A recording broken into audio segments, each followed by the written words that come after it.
Kanti emidlalweni we-DStv premiership emidlalweni ke obubhekwe abaningi umdlalo ke we-Mamelodi Sundowns kanye ke ne-Orlando Pirates umdlalo ke bodlalelwa lapha ke ePretoria.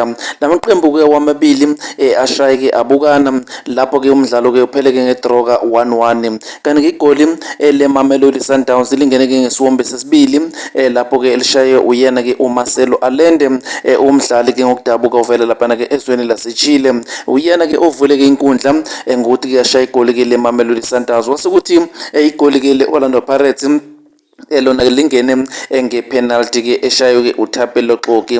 Kanti ke umdlalo odlala esiswini ke we-Orlando Pirates uMiguel Timm yena ke uye wathola ke red card kuwona ke lo mdlalo opheleke ngedraw ka 1-1.